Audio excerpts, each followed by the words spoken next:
There are conversations that just don't land in your ears, they land in your chest. Today's episode is one of those. I'm sitting down with Marie Cruz, the heart behind the Nautilus way, a woman who has learned to meet her own brokenness with reverence instead of resistance. Marie reminds us that healing isn't about becoming someone new, it's about remembering who you've always been. As we talk, you're going to hear how she's returned to old wounds with new eyes, how she's learned to see pain as a teacher, and how the spiral of healing has absolutely shaped her into someone softer, wiser, and more whole. This isn't a conversation about fixing yourself. It's about honoring the sacred places you've already survived and discovering the beauty that is waiting inside the cracks. Take a breath, settle in, let Marie's story meet you exactly where you are. I hope you enjoy it.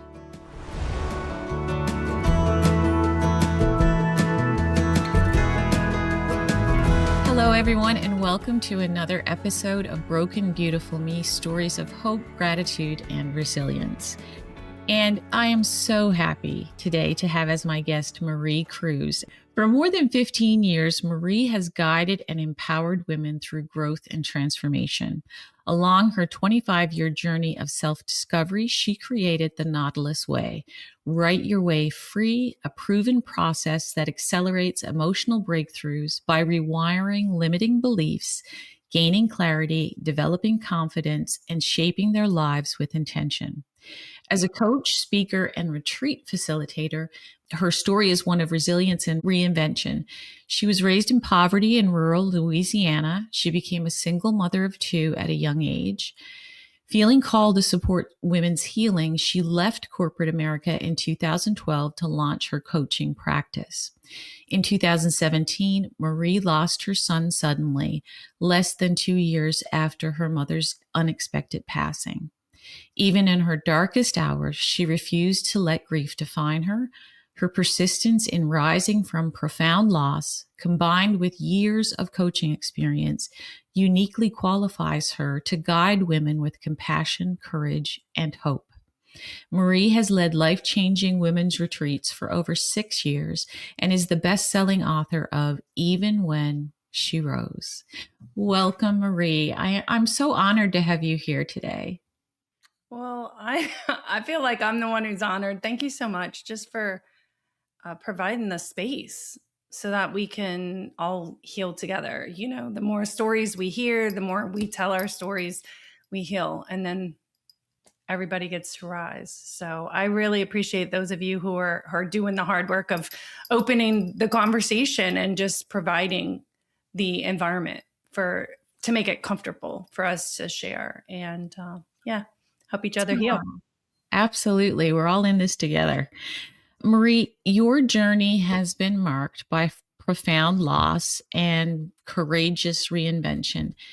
Can you take us back to the moment when grief cracked you open and share how that act, really took you to the path of writing and became your lifeline in those dark hours?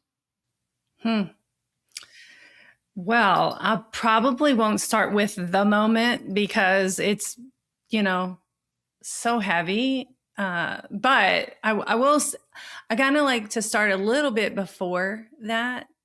Okay.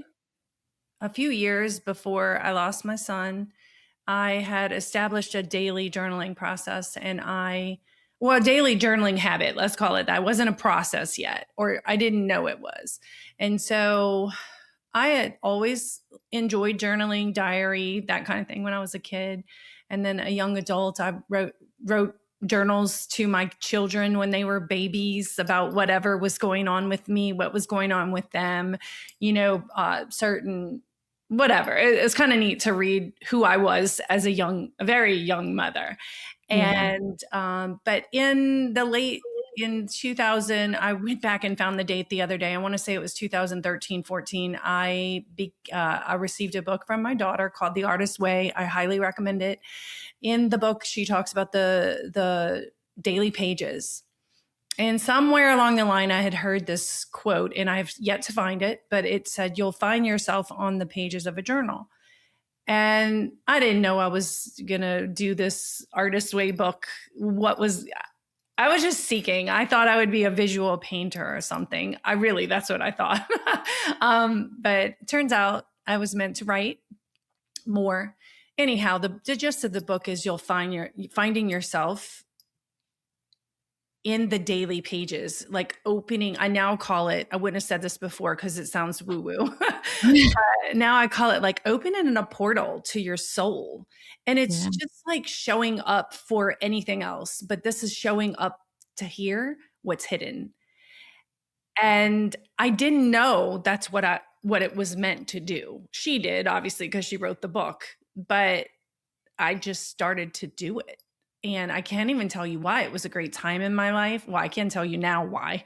But at the time, I was still on my healing journey, a lot of repair work still to do, or a lot of remembering work still to do, a lot of awakening. But I just started because I'm an artist, I'm a creator, and I wanted to know what. I think it's very interesting and cool that my daughter is the one who in college initiated this it gave me this book. So anyway, that started this daily journaling habit, just opening your mind and heart and blah, like just getting out what's going on.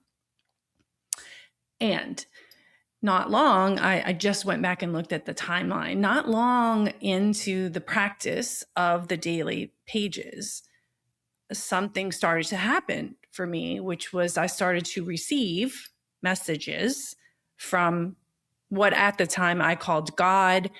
Now I use all kinds of different terminologies for the non-physical world, the divinity, from which I believe we all came. So I was also listening to things like Wayne Dyer and that kind of thing, different authors in that genre, and my idea of the world and the scope has started to move beyond traditional religious confounds, belief systems. Yes. So I continued that daily practice for daily. I mean, I would say out of a year, I might have missed 10 days max. It was just what I did have the benefit of being an entrepreneur, so I could start my morning how I wanted it. I could get up, get my coffee, my water first, my coffee, and then sit to write every day. And so what came out of that was this messaging that was coming in, and I later dubbed it as my higher self speaking my truth into my life. I was also deep into entrepreneurial work through with a company, and it's all personal development and, going within and all that stuff. So it was kind of fueling the fire. What I now know is that I was being prepared for his journey. I've had to slice and dice the pieces of that puzzle in a way that's not, well, you needed that to happen for you to awaken. No, his journey was his journey, and it impacted mine.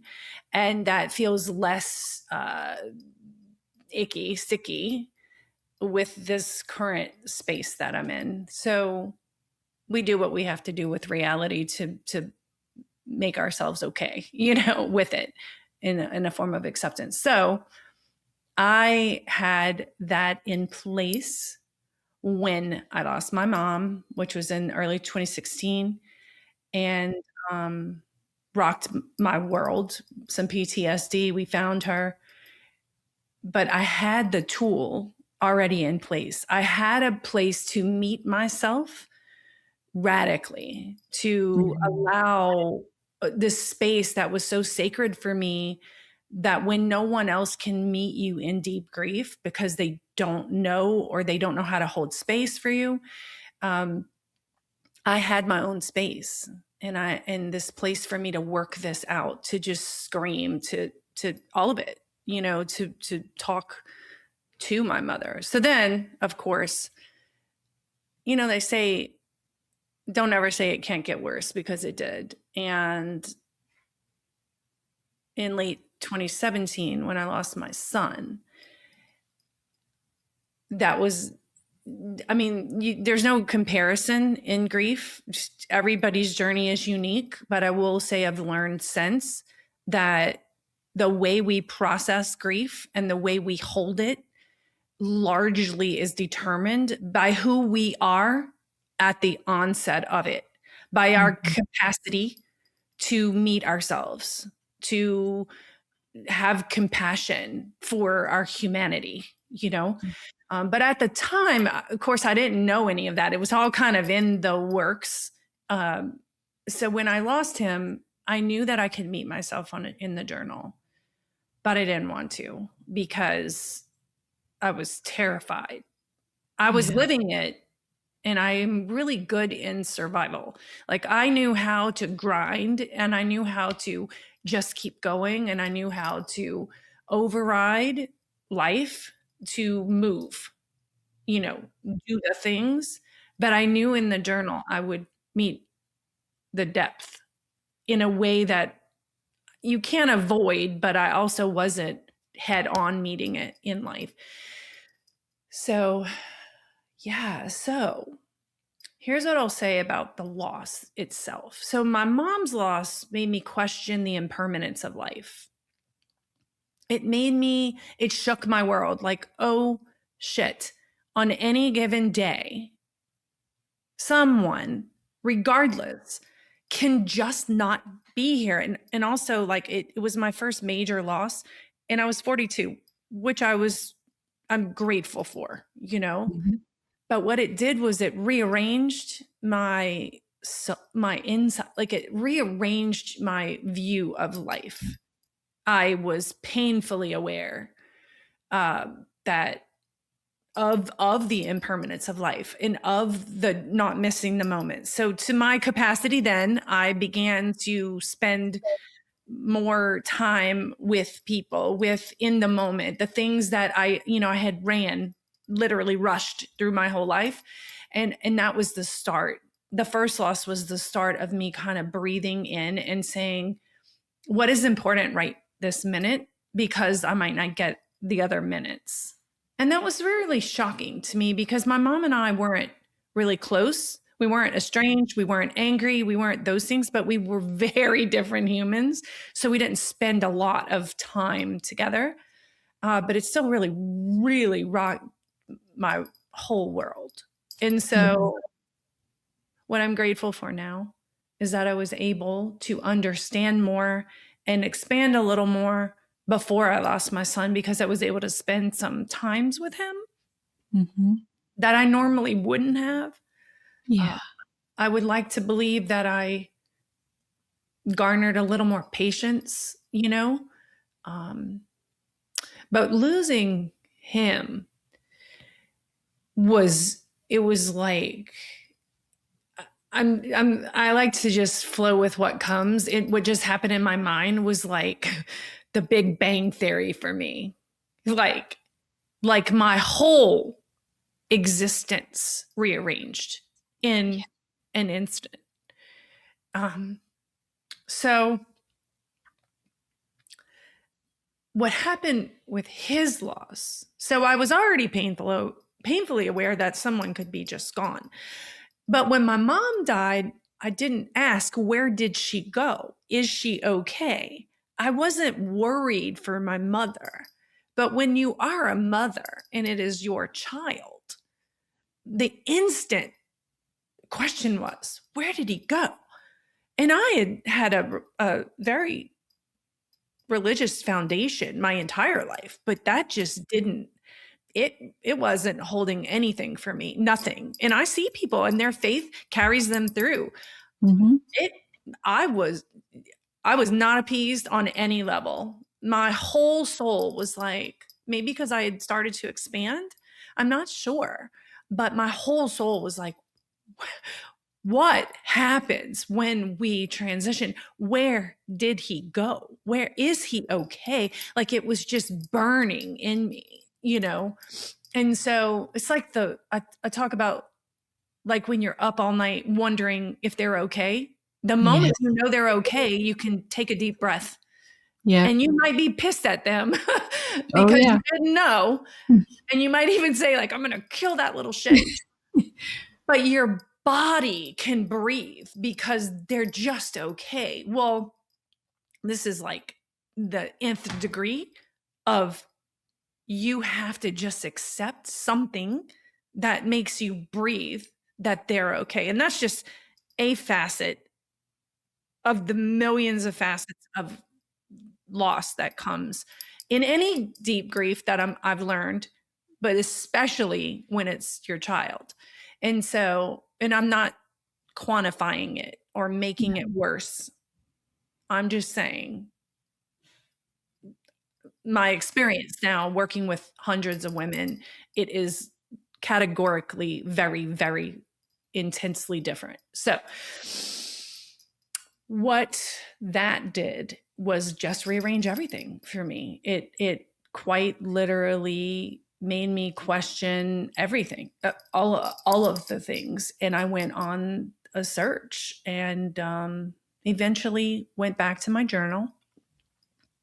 And because I had already been open to this spiritual, metaphysical communication, I was somehow, maybe out of desperation, I'm not sure, but I allowed myself to hear from him. I allowed myself to receive messaging from him. And I laugh at it now because at first I thought, you're just desperate, you're making this shit up.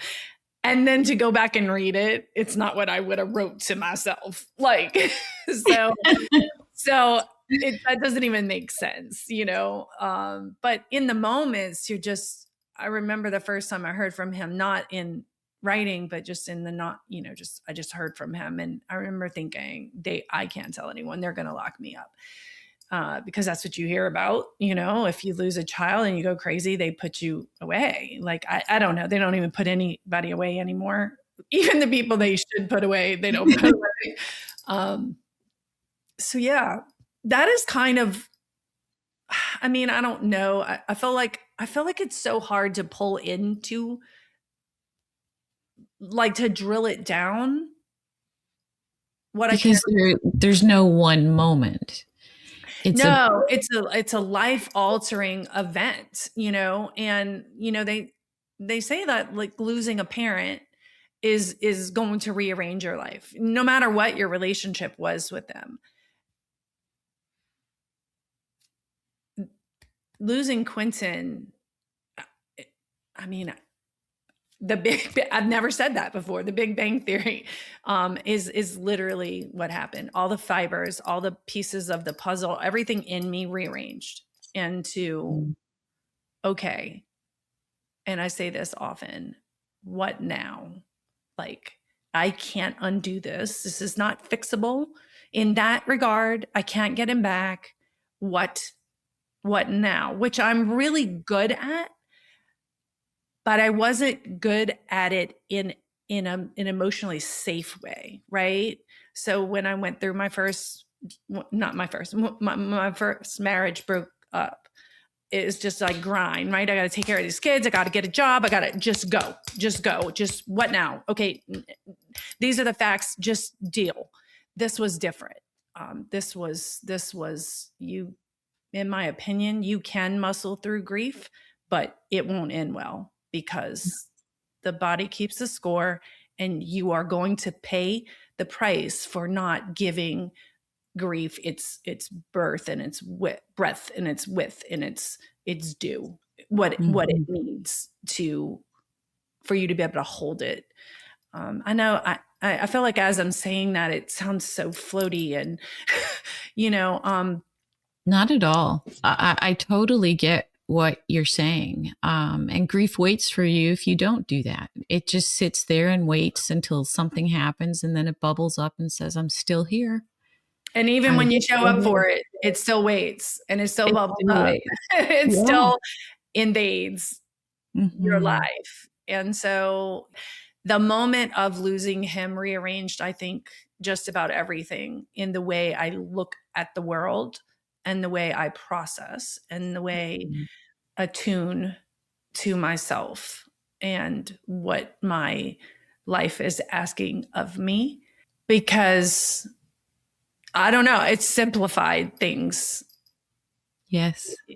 It it's like I remember in those first weeks after, people are just living life, right? They're just living life and they're worried about whatever. Take your pick, anything.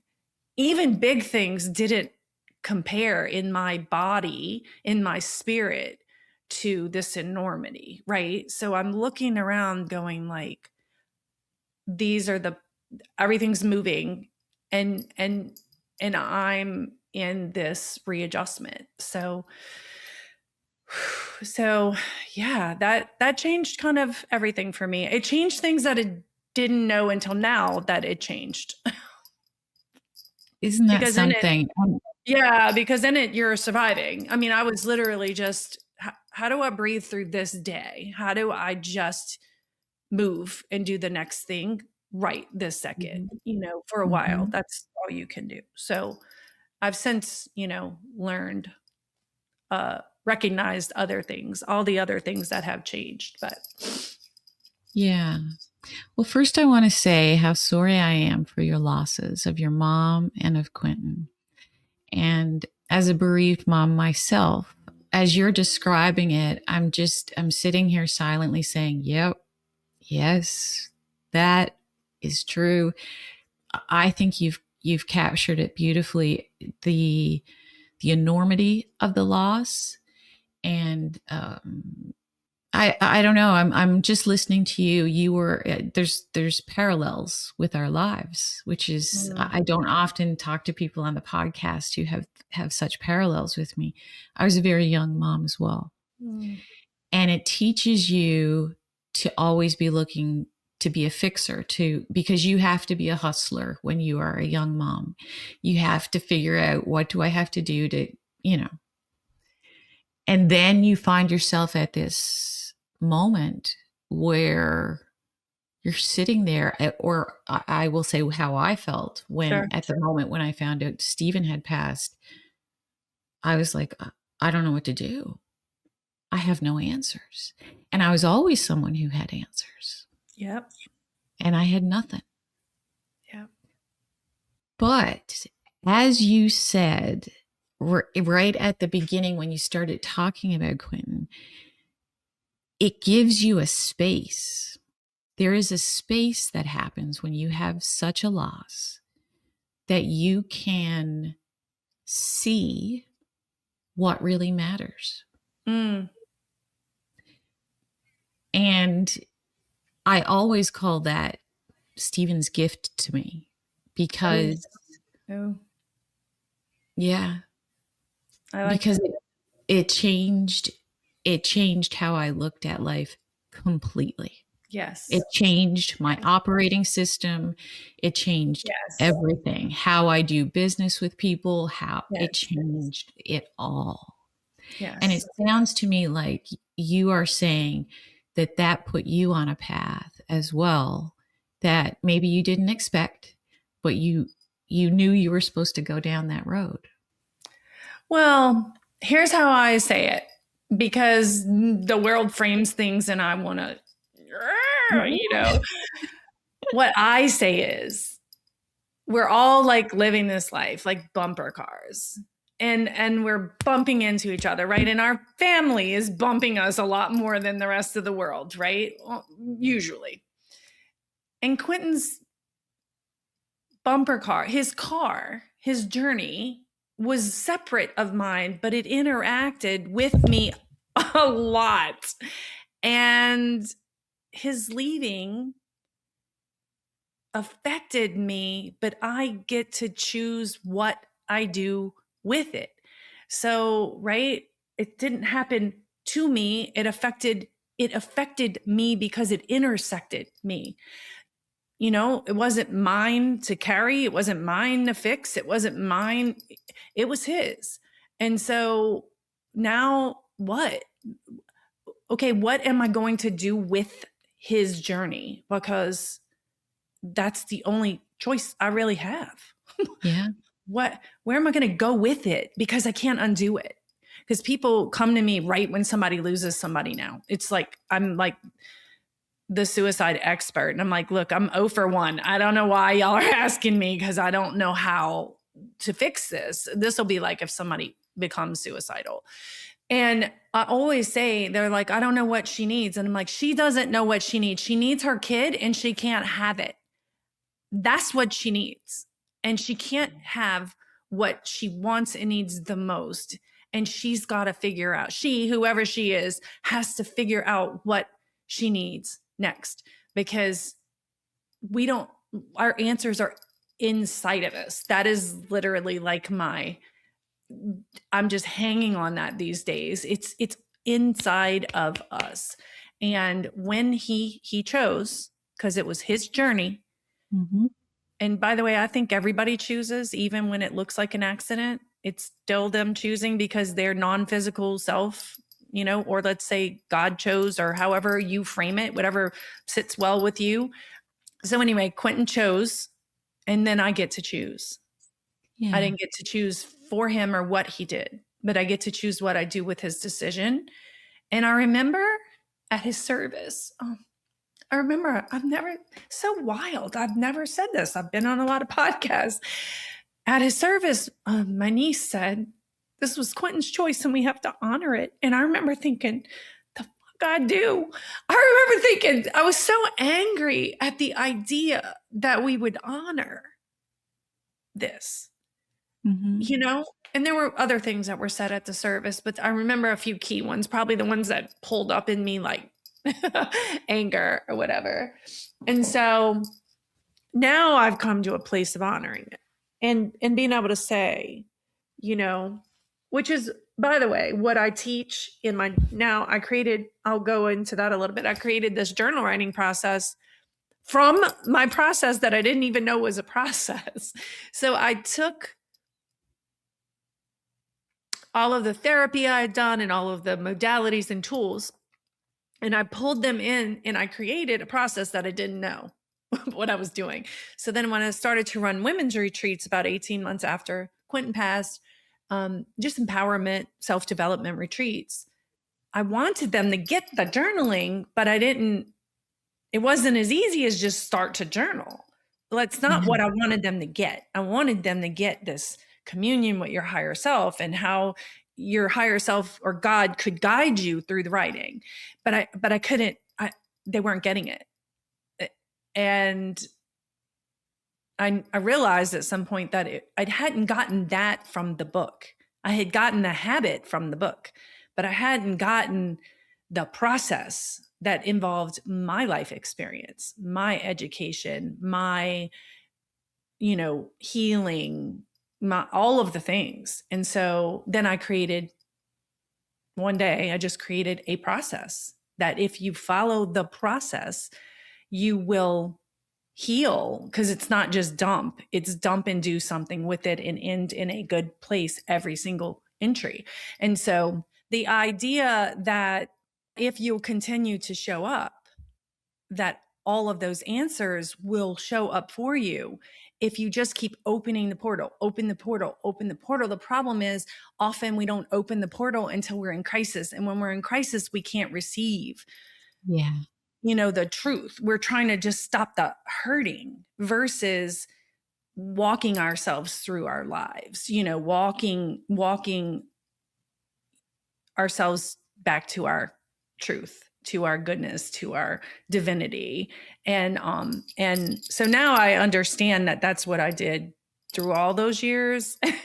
And now that's what I teach, which ended up melding into, at first for years, it's been 8 years since I lost Quentin. And at first I was like, I am not going to be drilled down into working with just moms who've lost a child. I did not want to be in all that grief. I was like, absolutely not. And then in the last couple of years, I've done some retreats that are, and I've worked directly with women that are, they're exclusive to moms who've Yeah. lost a child, because there is very few places that we can just talk about our experience, our loss, in a way that we're not protecting someone around us. Oh my gosh. Right? That Because is, you're protecting your yes. siblings, you're protecting your best friends, you're protecting your other children, you're protecting your spouse. As women, as healers, as nurturers, we want to it doesn't matter if they're our safest person. We're still going to protect them from our pain, the groveling deepest piece of this pain that nobody that hasn't lived it can really get it. They just Yeah. can't get it. And so the container that I've created in these retreats is like, these women just walk in, and it's ugly, but it's like they just exhaled in an Mm. instant with each other, because there's no protection. Yeah. Like you and I, Kelly, could sit and have lunch and we could talk about the gory, gruesome pieces of our stories. And I don't have to protect you because you are already living your own nightmare. Yeah. And mine isn't any worse. Or, I mean, sometimes it's technically maybe worse, or the details may be worse, but it's still, the pain is still, we recognize it and we hold it, and I don't have to hold yours. And that's what is uniquely different when you're in a room with only mothers who've lost a child. Nobody's trying to hold each other's pain. And so then I get to live and breathe inside of my own and allow it to heal another layer. Because That I is, don't think we ever get through the layers. that is beautiful. I just recall a moment where a dear friend, it was probably about 6 months after Stephen had passed, and she said, "How are you doing?" And I paused for a minute, and I was thinking in my head, do I answer that I've been absolutely ground into dust and I don't feel like I'm ever going to be able to put my life back together again? Or do I say, fine, Yeah. I'm doing okay? That is such a powerful thing that you're doing with moms, because you are right. We do edit ourselves to protect other people's feelings. And it's interesting. It's like the people that I love the most,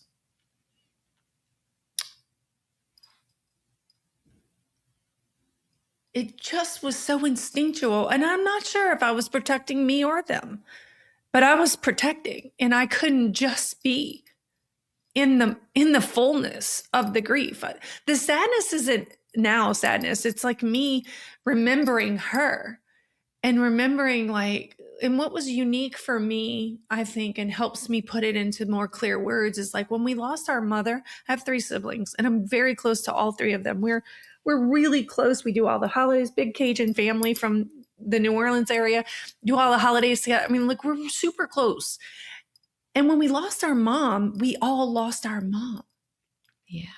And I remember thinking that we lost Quentin because we're so close. I mean, everybody loves you, everybody's kids, right? A lot. And Quentin was, my 2 were the oldest too.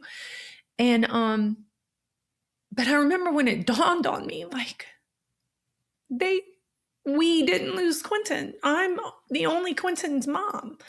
And I remember feeling so isolated, and also wanting to protect my sisters or my brother from my pain of Quentin, because they were hurting too. And so it's just different. It's just different. And it's so isolating. And the first retreat I had with just moms, I didn't even know what was going to happen. Like, when I say I created a new agenda on the spot, because I channel a lot, and it just came and it was different. I had no idea. There was no planning. But what shocked me the most was these women who didn't have a clue who they were before they walked in. They just walked in and opened. And usually we do the night before, and we have like get to know you and break the ice, and we're trying to make it all. I remember thinking in the first 2 hours, like, we can't do this for 4 days. Like holy shit. But it was the safest I had felt. This is crazy. I've been running retreats for years, and it was the safest I felt with my story, with my pain, with my child. Oh, I it was the safest space. So it's like, the thing we're called to is the thing we need the most. I had Yeah. no clue. I was like, I can do this. I could be there for them. I could be with them. I can, and I was like, OMG, this is magical and miraculous and healing beyond anything that I Yeah. could explain. So I didn't mean to get off on that tangent, but No, I think it's absolutely beautiful how you've described this. And as a bereaved mother, I don't know if I've ever been in that space with other mm. moms, like a room, like only moms. Well, there's things out there. And I'm not saying anything's wrong with any of it, right? You go where you got to go to get through to heal, whatever you're called to. But there are like couples things, and I just felt really called. My women's retreats are exclusively women. It's not that I won't work with men, but I just wasn't really called to that. But this is, matter of fact, I'm going to start a podcast, and it's going to be called Defying the Gravity of Grief, and it is literally going to be only moms who've lost a child, specifically Beautiful. that drill down of providing this space, more so that the other moms who will never be on the podcast, who will never come to a retreat, who will never work with me, will be able to hear the stories and just be able to sit and say, oh my God, she feels me. I am her in a way that I don't know. It might be out there, whatever. I'm not trying to be unique. I'm just trying to offer what's coming, what keeps coming and coming. Cause I'm like, I don't want to do that. It's a lot of work. And my higher self, God, whatever, is just saying, oh, you're going to do it. You're going to do this. Just like I didn't want to do the mom's retreat. I did not want to do that. I want to just open it to everybody. I love that you're so open to that, though, that you're open to doing, and I think that podcast idea is magnificent. I think you need to listen to that whisper. Well, here's the thing. When you say that I'm open to it, it's like I've cracked open so much that I know how to ignore it. I can drink a lot of wine. I can avoid, I could stay busy, but it doesn't go away. And what I've learned probably beyond that, which much bigger than that, is I am most alive when I'm moving in the spaces that I'm called to move in. So like this podcast, I was talking to my chat GPT, who I named, and it's like my best friend, my therapist, everything now. And I was saying, like, I was having a sleepy morning, and I said, I know after the podcast that I'm going to be able to do a ton of things, because when I speak about my journey, even though like people might look at me like, oh, how could she keep talking about that? She's crying. It's another layer of healing. It's another layer of awareness. It's another layer of acceptance. It's another layer of, here we are now. What are we going to do with this life? And for me, it creates energy. So when I'm at the retreat, the ladies get tired way before I do. And I'm in it with them, right? I'm in it. We do this journal work. They read their journals. It's incredible. And I could do it till 10 o'clock at night. But I'm reading the room. So anyway, my point is, when I feel like now, if somebody was like, I don't know what I'm here to do, I'm like, follow what creates energy for you. When you're not in your mind, when you're not thinking about, is what I'm saying making sense? Are they getting some? Because I did that for the first few years, and it depleted me so badly. Like I had to go for a walk. I had to be by myself, which is so not me. Now, if I didn't have a beach house to pay for, and which we built for the retreats, if I didn't have, I don't know that I'd ever get tired of walking people back to themselves and helping them figure that piece out. And now I could say, especially after they've lost a child. Yeah. So anyway, when you say following that, I'm like, it's almost like I don't have a choice anymore. And I'm like, oh, because I told my husband the other day, I said, we could just like sell everything and buy a piece of property on a lake somewhere. And I could just read books and write books and listen to podcasts and have sessions with people for free. And he's like, you would be bored to death. He's like, I hear you, but I don't think yeah. So anyway, I follow it because if I don't, or when I don't, it's pretty painful. Yeah. It's pretty painful. So I think that is something also that has just changed me a lot, looking back over Quentin's life and thinking how hard I worked to make him fit into this world that he just wasn't made for. And, we can't go back. I don't feel guilty, but there's a piece of me that's like, I wish I had understood what freedom looked like then, so that maybe I could have guided him. I understand I wasn't supposed to. This was all in order. He came in when he was supposed to come in. He left when he was supposed to leave. I get that here. But my mama heart is like kind of pissed at at the order of things. Yeah. Yeah. Yeah. I think as moms, we ask ourselves those questions every day, whether it be about our children who have passed or our children who are still here. 100%. Yeah. And I also think that as women, when stuff like this happens, and tell me what you think from your experience in the workshops, it's hard to let go of self-editing as women. I feel like we struggle with that a little bit because we're so used to looking at our kids, putting things, well, I'm not going to show that emotion. I'm going to hold that.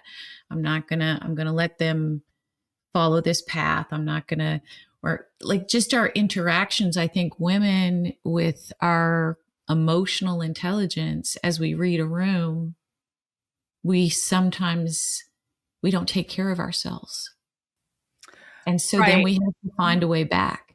Right. And that's what you're talking about, finding that way back to you. And I would say for me, I've learned to find my way back to myself every morning in my journal for so long that because I was thinking about a really recent scenario, my daughter, who's 33, who's a shamanic healer, who is she was meant to move, to go, to be, which has been really tough, right? Because I'm one child down and she's just a free spirit. And so she just let us know a couple of weeks ago that she's pregnant, and super exciting. But she's going, and I mean, she's in Guatemala. She's having her baby there with a midwife, the whole thing.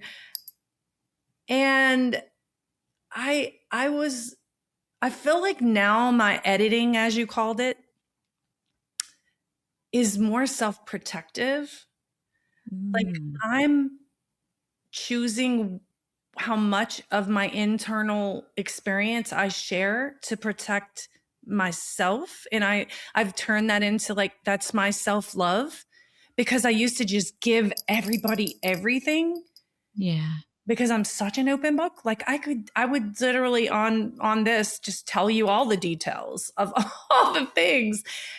And now I learn, like, and I spent 8 years in Al-Anon, which is for families of alcoholics and addicts, 2 nights a week in my 20s when I had 2 babies, going through my first husband's addiction. And they say it's like going to the hardware store for a loaf of bread, like not giving something to someone who's not asking you for it, who can't hold it, who's going to minimize it. And so I've started to look at that. So like, as I'm watching my daughter and her fiance, and they're so excited, the things I know what you're talking about, because I had 100,000 more things that I wanted to say and do. And it's not just honoring her and her womanhood and her motherhood and her intuition.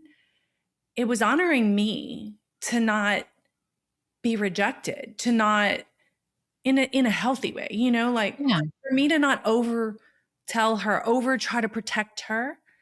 Yeah. And I've learned that in my workshops.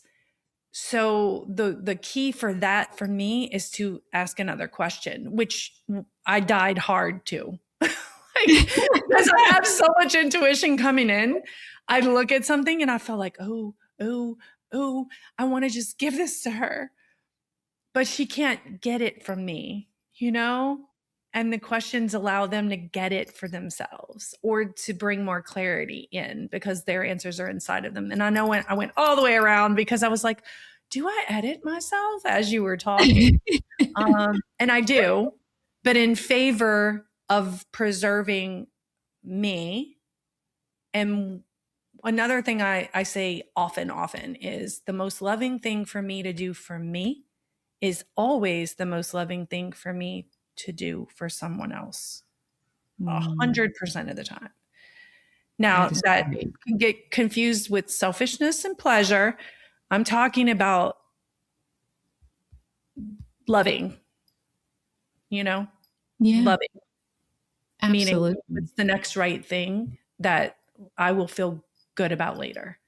So, yeah. Yeah. So yeah, I understand the intuition, the editing, the holding back. I've probably just learned to reframe it for myself. For So myself. when you tell me about when you get insights and what comes in. Explain that process for me. I find that fascinating. Here's what I think. I think everybody has that ability. So I don't think I'm some specialty.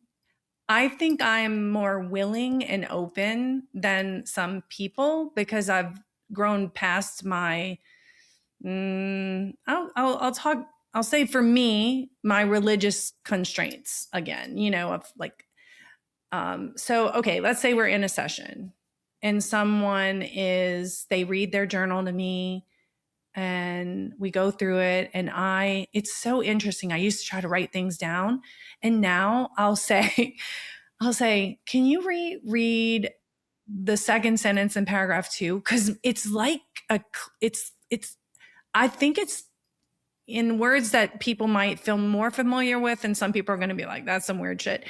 Um, it's like it's like divine channeling. It's literally like divinity, which is in all of us, Hmm. is speaking to me, is guiding me to the next question, to the next thing, and so I'm almost never saying to them what I'm getting. What I'm getting is some clarity, some sight, I think. Now, I'm going to be honest and say I don't know how much of that is based on my age and wisdom and experience. So sometimes what's coming to me, I'm not really sure. So I'll say, I'm going to say a few things to you. And one of them or more is going to feel like yes, or you're going to be like, what is she talking about? So I reference that a lot in the work that I do, Okay. giving them permission to say, no, that's not it. So then I say, and here's the thing that I'm receiving may be it, and you're not ready for it. And neither of us are wrong. It's Yeah. just timing. But if we'll keep opening the portal, we'll keep looking in, the very next thing that you need to heal, to move to the next whatever phase, whatever we're calling it, awakening, opening, whatever, that thing is going to show up. And I might say something to you, and mediums say this too. I might say something to you, and it won't even make sense until 3 months later. So, what I like to say is that, so that's, you asked me what happens in me. That's what happens. Hmm. But I often say, like, we can't quantify what you get from this transaction, from this transformational experience Hmm. the day you're having it, the next day. And even plant medicine tells you that, right?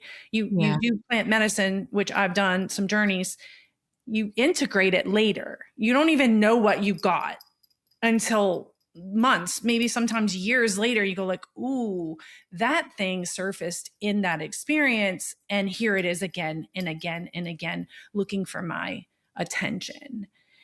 Yeah, so that is that is what happens. And the fact that I'm even like saying that maybe I'm channeling is kind of bizarre to me. Like I'm so the woman who, when Quentin passed, I believed in no metaphysical communication. When I say none, zero. I thought that's insane. like y'all ain't hearing, like y'all aren't hearing from your loved one. You're just putting pieces together that aren't there.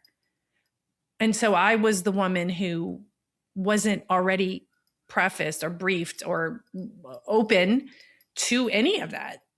Yeah. But losing him made me desperate. And it was like the crack in the armor. It was the crack in the self-protection, because I needed something from him. What I needed from him became bigger than my safety zone of beliefs. And so, so apparently this is part of my journey now, is to receive energetically what they are searching for. But their line of reception is muddied by their pain. And when I'm in it with them, I'm not in their pain. I'm seeing it, I'm holding it, I'm with it, but I'm not feeling it. So it's not clouding up my energetic reception. Mm-hmm. Oh my God, what a great way to describe that you have that clarity, that their pain muddies their own, and that how you can see that clearly. That is amazing. Well, you know that's so funny. I've literally never talked about this or explained this. So, but what's interesting to me is I'm just getting this. Like, this is just coming as I continue to do my work in my awakening. Because just in case anybody's listening, you don't arrive. I kept thinking that I would just get there, right? And like, okay. So now I'm excited. What am I going to know when I'm 60 that I don't know at 52, you know? So, but what's interesting that I'm just getting is when I'm in pain, because I'm human, and me knowing all this does not remove me from my own journey, which I also thought would happen. I've had some really crazy conceptions. Is that the right word? That's like, why did you believe that? But anyway, that I still need other people, because when my line is clogged by my pain, other people who have clarity can help me mirror back who I am and what my truth is, because my distortions are in the way. And so we don't get to a place that we don't need that. I think we need it less. I'm able to do a lot of that for myself in the journal, as are many of my clients now. You know, when they flip that switch and they understand how to do it, it's they're like, whoa. And I'm like, I know. It's like accelerated healing. Like, and you can do it on your own in your own time. You don't need a therapist or even a friend who's available, or a seer or a channeler, or whatever people are using to find clarity. So, yeah, I've never explained that. It's going to be fun to go listen back to what I just said. I think you're going to love what you just said. Talk to me about the Nautilus way, and kind of explain for our listeners what it is and how it works. Awesome. Well, there's 4 steps. One is the reveal. So we'll have a situation, right? You're spun up about something, and nothing that you can put your finger on. And the reveal is literally opening the door, opening the portal. And so the reveal is just you're sitting to see, to allow what is there to show up in raw form. I actually, when I work with clients, I ask them, don't try to heal in the reveal. Just write what is raw in there, because we have our ego brain, our safety mechanism trying to keep us safe. There's so much going on, and we can unfold it if we get the raw data, because a lot of times people want to pretty it up, you know? So the reveal is about dumping.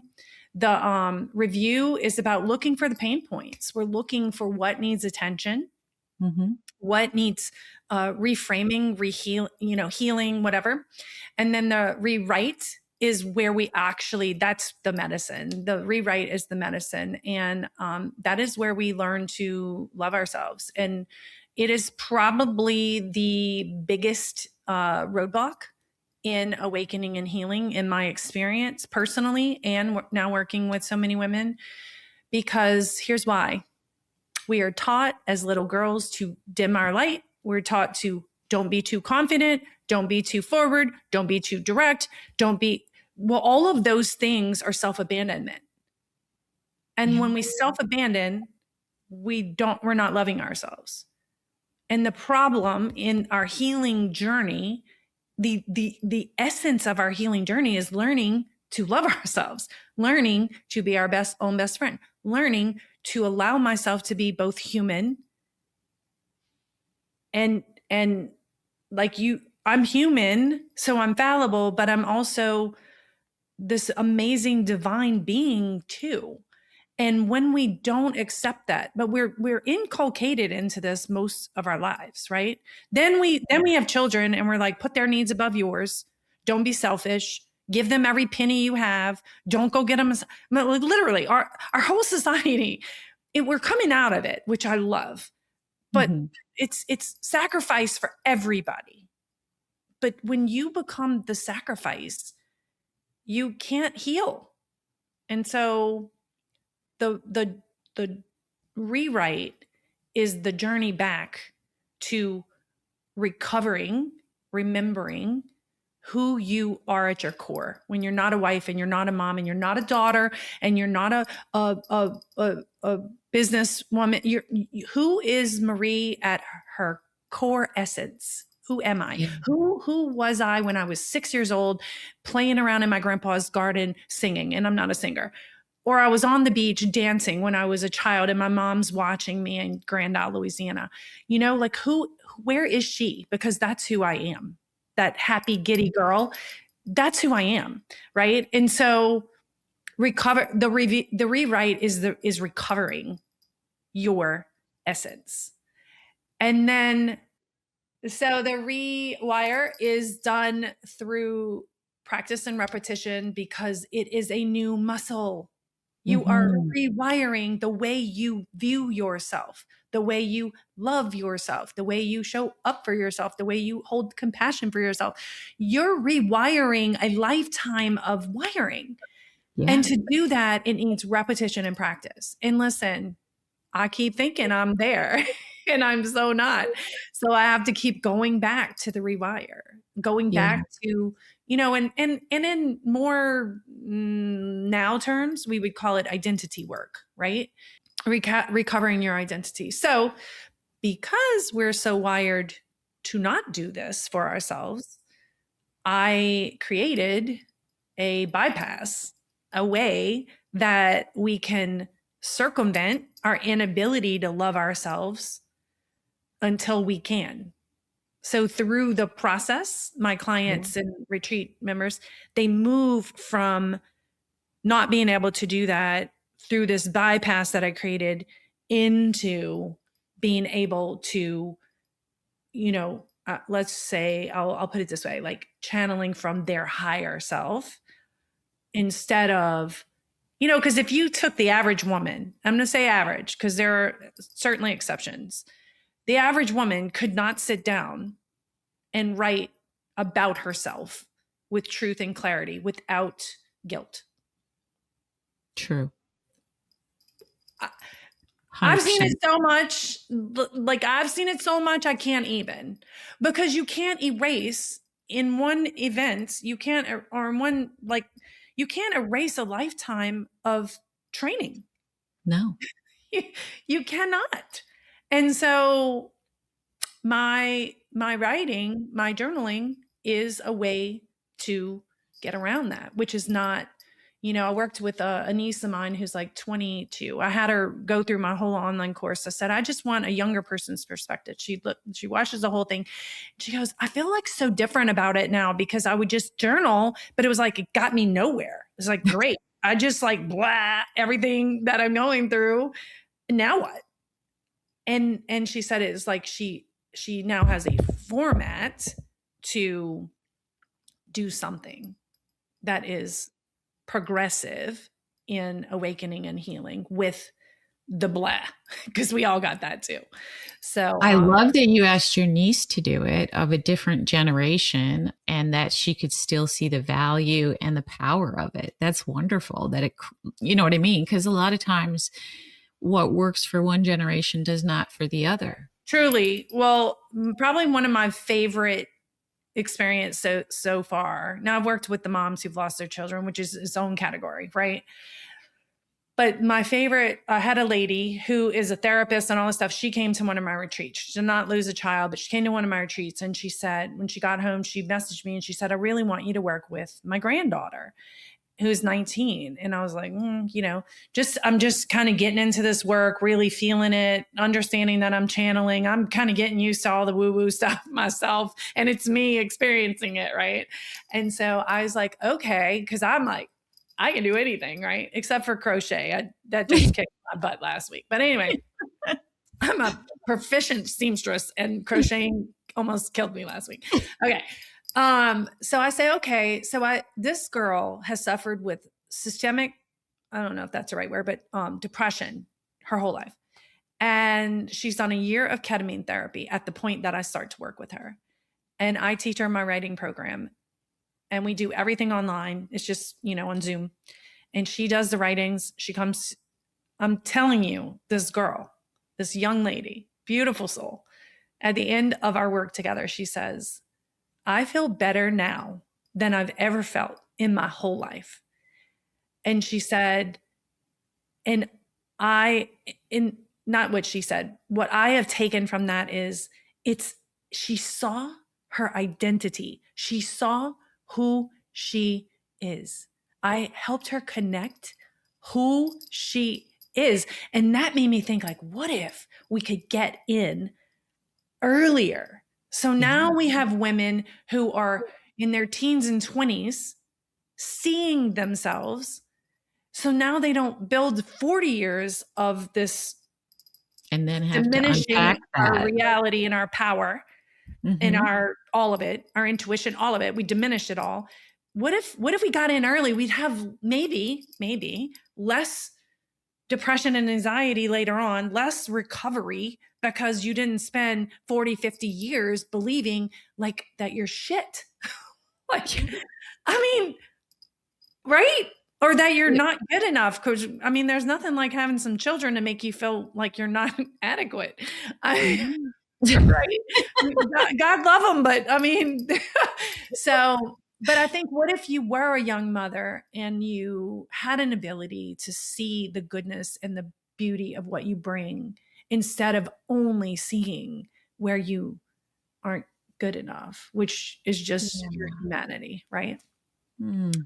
And so, so that's one of my favorite stories, like one of my favorite, and I've worked with a couple other younger women who are in their, early 30s, and that work with them has been pretty life altering for them too. So that's beautiful. I have so many more questions. Are you gonna come back and visit me a second time? Because I have literally pages of other things I want to talk to you about. Absolutely. Like I said, I mean, I could sit here for 10 hours because it lights me up to know that where I was, where I am now, and this would be like my crux. If I can be Marie today in what I'm living in and through, then it doesn't matter anything you've been through. Yeah. You can recover who you are at your core and who you're meant to be.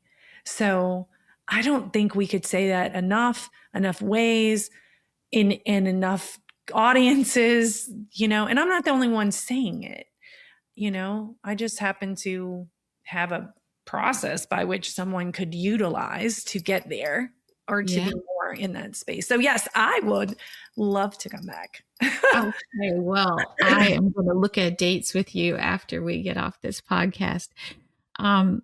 Marie, I can't thank you enough for just the beautiful way that you have explained grief and the beautiful way that you are approaching it with women and showing them the possibility of returning to themselves. It's such important work, and as a fellow bereaved mother, my heart is with you. I'm just so thankful that you're doing this work. So we will talk again real soon. But before we go, tell people how they can find you. Awesome. So my website is the best place. I also on my website offer a journal jumpstart workshop that I did, which is not my program. It is it's not my full program, but it's like, where would you start if you wanted to be curious about journaling or how I could help you? And so if you go to my website, which is mariecruz.com, and that's spelled CREWS, if you go there, there's a pop-up, but even on my first main page, there's a little space that you could fill out for that. And then also on my website, I do free consultations. If someone's like, I think I might want to work with her, I might want to attend a retreat, I will get on a call because I want to know, like, is it even a good fit? Are you ready for this level of work? I also just love hearing people's stories. So I like to fill my time with that kind of stuff. And then on my website, you can also find me on all the socials. I've been doing a lot more on TikTok lately, but I think I don't know all the names that I have on all the socials, but I'm Marie Cruz on Facebook, which is my biggest platform right now. So I'm pretty easy to find. And and I don't have up on my website yet about my novel that I wrote, but that's coming. It's always just a work in progress. But on my Facebook page, there's a lot about my novel that I wrote and published 3.5 years ago. And that novel is more about my childhood into my young adulthood, my first marriage, and just going through young motherhood and kind of beginning to unravel. I also do a lot of journal entries in that novel. So it kind of gives you some examples. But I do have another book coming out for my actual journal writing process. I want to write that book as well and give some true examples of people that I've worked with, their actual writings, and show how this works. Yeah. So anyway, that's how you can find me. And Kelly, I just want to thank you again, because without the space, without this podcast, those of us who have these, I'm going to call them life altering ways of serving people, or even just sharing my story of hope and allowing joy and peace to coexist after great grief or with great grief. Without you doing that piece, because I know it's not a small effort, without doing that, there isn't the platform for it. So I just thank you for having me. Oh, it was absolutely my pleasure. So and I just wanted to say also, my heart is with you about your child that you lost as well. And I'm looking forward to hearing more about that. Thank you so much. I appreciate that. And thank you everybody for listening. We'll talk soon.